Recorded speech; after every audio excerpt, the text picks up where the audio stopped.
After watching the drama unfold of the action figure influencer tier list and all the response videos that came out, there were some things said about me, and some of them were fair, and I took some reflection, and I want to talk about it and explain it.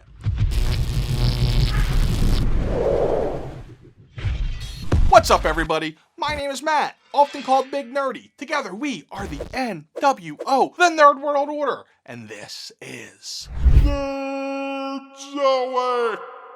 Alright, let's talk some fails. So I'm going to start off with what I'm calling source material fails. So I have quite a few of these and they're kind of embarrassing. I'm going to start with the guy who actually started this whole action figure influencer list. He said that I don't have any knowledge of the properties I'm talking about or the characters, though I'm a genius on value trends. I don't agree with the genius part because I think I'm just an OCD nerd, but I kind of agree with him on the other part. He's not totally wrong. He's justified to call out some of my early Marvel flubs. I don't disagree. And there's a reason for that. I didn't really dive deep into the Marvel universe until late 2018, early 2019. Before that, I was just MCU. DC, I didn't start reading the comics until 2021, aside from Batman. Now, if you want to check my nerd cred, I got Star Wars and pop culture knowledge just like oozing out of me. And it takes time to learn. Let's not gatekeep who can and cannot talk about comics. It's not like I'm teaching people how to perform heart surgery here. Now, getting out of the way, let's look at some of my fails because they're pretty funny. So there was the time that I called the Wrecker and all the other members of the Wrecking Crew, the Wrecking Crew. Like, I just thought they were all the Wrecking Crew because I had no idea who it was. Well, that's what the box said, so that was the extent of my research. Yeah, I'm gonna call this an above average fail. Then I complained about the fact that Doctor Strange came without a cape in one figure back in 2014, not realizing that it's based on a run in the comics where he's not Sorcerer Supreme.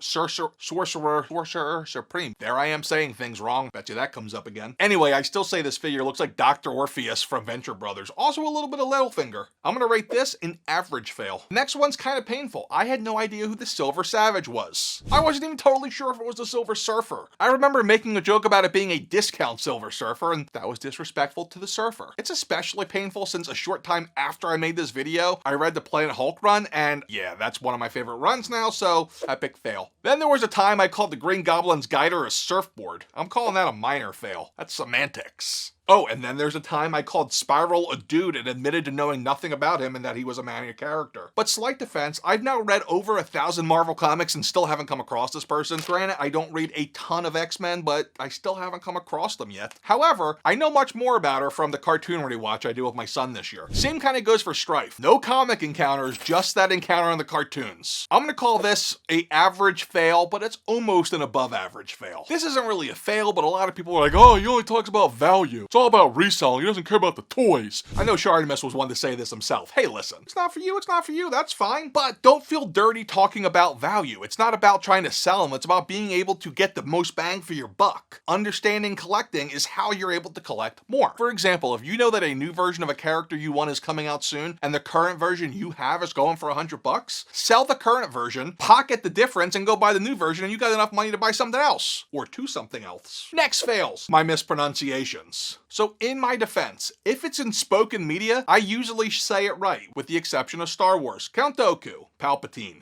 Bispin. Here's the thing with all of those though, I formed the names in my head. I read pretty much every Star Wars book from 1992 all the way up to like halfway through the New Jedi Order, so I had formed names for everybody. For example, Dooku. I read the episode 2 novelization, and then when Mace Windu said Dooku, I was like, the hell? Nah, I'm going with Dooku. Now for everyone else who's never been mentioned in media, I just formed a guess. I don't know, how would I know I'm wrong? That said, you might have noticed a lot of speech flubs. Somebody pointed out in one video I said nard card instead of nerd card. The hell's a nard card? But yeah, I trip over words sometimes. I should probably make a blooper of just that, but it'll be very long. I've also gotten a lot of comments about sounding like I'm from Minnesota. What about this says Minnesota, eh? No, I don't sound like I'm from Minnesota. This is what you get when suburban Philadelphia spends half his life in Philadelphia and the other half near Amish country. It's like a mix of yuns and yins. Now I'm sure there are a ton of more failures, but these are the ones I get told about the most, so yeah. It's kind of fun to look back at them and make fun of myself. And while my knowledge in like Marvel continues to grow, I really started off as a Star Wars and a toy nerd and worked my way backwards, so my nerd progression is not traditional. In fact, to see how I got started in collecting toys, check out this video here. And as always, remember, you have to get old, but you don't have to grow up. Just be cool and stay nerdy. Later.